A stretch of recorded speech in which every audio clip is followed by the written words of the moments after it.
ઉનાળામાં મળતી કેરીમાંથી વિવિધ પ્રકારની રેસીપી બનતી હોય છે અને વિવિધ પ્રકારના અથાણાં બનતા હોય છે. સાથે સાથે કેરીનું શાક પણ ટેસ્ટી બનતું હોય છે. Hello everyone, welcome to my home kitchen. આજે હું તમારા માટે કેરીનું ઇન્સ્ટન્ટ અથાણાંની રેસીપી લઈને આવી છું.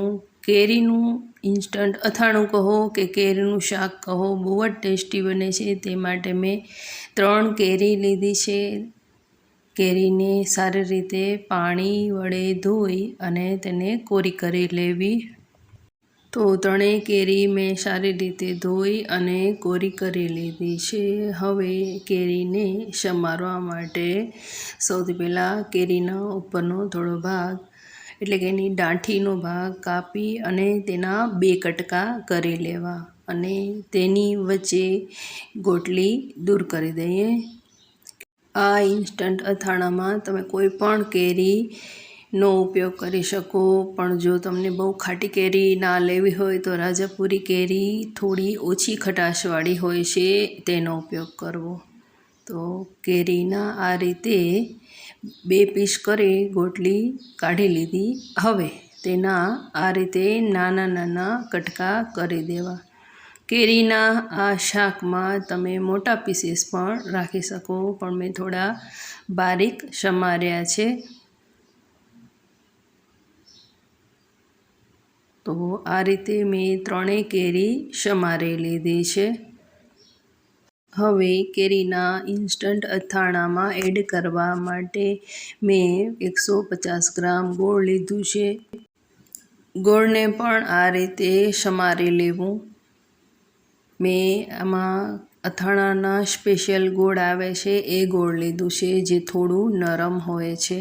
જો તમે અથાણાને વધારે સ્વીટ બનાવવા માંગતા હો તો ગોળનું પ્રમાણ વધારે રાખવું, એટલે કે જેટલી કેરી હોય એના ડબલનું ગોળ રાખવો.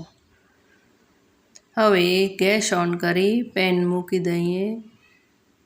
તેમાં 2 મોટા ચમચા ઓઇલ એડ કરીએ. હવે તેમાં થોડા મેથીના દાણા, 4-5 મરીના દાણા, 2-3 લવિંગના દાણા અને તજ એડ કરી ત્યારબાદ 1/2 સ્પૂન રાઈ અને 1/2 સ્પૂન હિંગ એડ કરી અને સમારેલી કેરી એડ કરી દઈએ અને તેને મિક્સ કરી દઈએ. હવે તેમાં મસાલા એડ કરીએ. તેમાં રૂટીન મસાલા જ એડ કરવાના છે. 1/2 સ્પૂન હળદર પાવડર, 1 સ્પૂન લાલ મરચું, 1/2 સ્પૂન ધાણાજીરું પાવડર અને મીઠું સ્વાદ મુજબ એડ કરી અને તેને મિક્સ કરી દઈએ. આમાં તમે જો તીખાશનું પ્રમાણ વધુ રાખવું હોય તો મરચું વધારે એડ કરવું અને સારા કલર માટે 1/2 સ્પૂન કાશ્મીરી લાલ મરચું એડ કરવું. ત્યારબાદ તેમાં સમારેલું ગોળ એડ કરી અને સારી રીતે મિક્સ કરી દેવું. 2 થી 3 મિનિટમાં જ ગોળ બધું મેલ્ટ થઈ જાય છે અને આ શાક ખૂબ જ ઝડપથી કૂક થઈ જાય છે. હવે તેમાં 3 થી 4 ચમચી જેટલું પાણી એડ કરવું. તો મેં થોડું પાણી એડ કર્યું છે. તેને મિક્સ કરી અને ફરી 2 મિનિટ માટે તેને ચડવા દઈએ.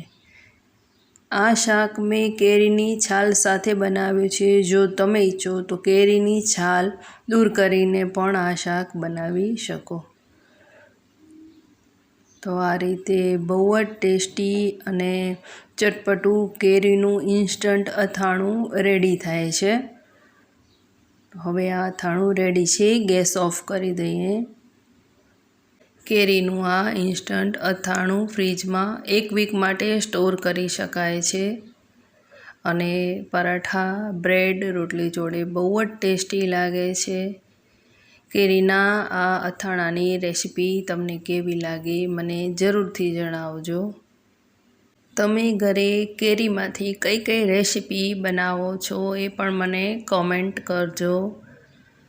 રોજ નવી નવી રેસીપી જોવા માટે યુટ્યુબ ચેનલમાં સબસ્ક્રાઈબ કરજો અને સાથે બેલ આઇકન જરૂરથી દબાવજો, જેથી મારી નવી રેસીપીના નોટિફિકેશન તમને તરત જ મળતા રહે. કેરીના ઇન્સ્ટન્ટ અથાણાની રેસીપીનો આ વિડીયો તમને પસંદ પડ્યો હોય તો લાઈક કરજો, તમારા ફ્રેન્ડ્સમાં રિલેટિવ્સમાં શેર કરજો. Thank you.